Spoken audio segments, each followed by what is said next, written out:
ಬಿಹಾರ ವಿಧಾನ ಪರಿಷತ್ ಸದಸ್ಯತ್ವಕ್ಕೆ ನಿತೀಶ್ ಕುಮಾರ್ ರಾಜೀನಾಮೆ. ಬಿಹಾರ ರಾಜಕೀಯದಿಂದ ಮರೆಯಾದ ಸುಶಾಸನ್ ಬಾಬು ಏಪ್ರಿಲ್ 10ರಂದು ರಾಜ್ಯಸಭಾ ಸದಸ್ಯರಾಗಿ ಪ್ರಮಾಣ ವಚನ. ತಮಿಳುನಾಡು ವಿಧಾನಸಭಾ ಚುನಾವಣೆ. ಪೆರಂಬೂರಿನಲ್ಲಿ ನಾಮಪತ್ರ ಸಲ್ಲಿಸಿದ ನಟ ವಿಜಯ್ 620 ಕೋಟಿಗೂ ಅಧಿಕ ಮೌಲ್ಯದ ಆಸ್ತಿ ಘೋಷಣೆ. ದುಷ್ಟಶಕ್ತಿ ಡಿಎಂಕೆ ಸರ್ಕಾರವನ್ನ ಮನೆಗೆ ಕಳುಹಿಸಬೇಕು ಎಂದು ಕರೆ. ಮಧ್ಯಪ್ರಾಚ್ಯ ಸಂಘರ್ಷ. ತೈಲದಲ್ಲಿ ತೊಂದರೆ ಕಂಡು ಬಂದಿಲ್ಲ. ಸರ್ಕಾರಿ ಬಸ್ಗಳಿಗೆ ಡೀಸೆಲ್ ಕೊರತೆ ಸಮಸ್ಯೆ ಸದ್ಯಕ್ಕೆ ಇಲ್ಲ. ಸಾರಿಗೆ ಸಚಿವ ರಾಮಲಿಂಗಾರೆಡ್ಡಿ ಸ್ಪಷ್ಟನೆ. ಕೇರಳ ವಿಧಾನಸಭಾ ಚುನಾವಣೆ. ರಾಜ್ಯ ಡಿಸಿಎಂರಿಂದ ಚುನಾವಣಾ ಪ್ರಸಾರ. ಏಪ್ರಿಲ್ 5ರಿಂದ ಕೇರಳ ಪ್ರವಾಸ ಕೈಗೊಳ್ಳಲಿರುವ ಡಿಕೆಶಿ.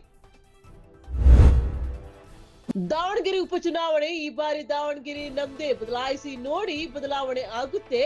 ಎಸ್ಡಿಪಿಐ ಅಭ್ಯರ್ಥಿ ಅಫ್ಸರ್ ಕೋಡ್ಲೇಪೇಟೆ ಖಡಕ್ ಸಂದೇಶ.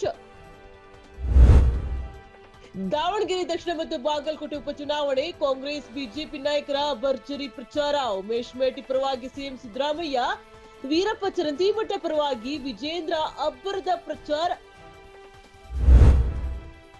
ಏಪ್ರಿಲ್ 2ರವರೆಗೆ ರಾಜ್ಯಾದ್ಯಂತ ವರುಣನ ಆರ್ಭಟ. ಗುಡುಗು ಸಹಿತ ಭಾರೀ ಮಳೆ ಸಾಧ್ಯತೆ. ಹವಾಮಾನ ಇಲಾಖೆ ಎಚ್ಚರಿಕೆ. ಶೀಘ್ರ ಒಪ್ಪಂದವಾಗದಿದ್ರೆ ಇರಾನ್ ಇಂಧನ ಮೂಲಸೌಕರ್ಯ ಸ್ಫೋಟ. ಅಮೆರಿಕ ಅಧ್ಯಕ್ಷ ಟ್ರಂಪ್ ಬೆದರಿಕೆ. ಅಮೆರಿಕದೊಂದಿಗೆ ನೇರ ಮಾತುಕತೆ ನಡೆದಿಲ್ಲ. ಟ್ರಂಪ್ ಪ್ರಸ್ತಾಪಿಸಿರುವ ಶಾಂತಿ ಯೋಜನೆ ಅವಾಸ್ತವಿಕ. ಇರಾನ್ ಸ್ಪಷ್ಟನೆ. ಶಾಸಕರಿಗೆ ಐಪಿಎಲ್ ಪಂದ್ಯಗಳ 3 ಟಿಕೆಟ್. ಕ್ರೀಡಾಂಗಣದಲ್ಲಿ ಆಸನ ಸಂಖ್ಯೆ ಹೆಚ್ಚಳಕ್ಕೆ ಪ್ರಸ್ತಾವನೆ ಸಲ್ಲಿಸಲು ಸೂಚನೆ. ಸುದ್ದಿಗೋಷ್ಠಿಯಲ್ಲಿ ಡಿಸಿಎಂ ಡಿಕೆ ಶಿವಕುಮಾರ್ ಹೇಳಿಕೆ.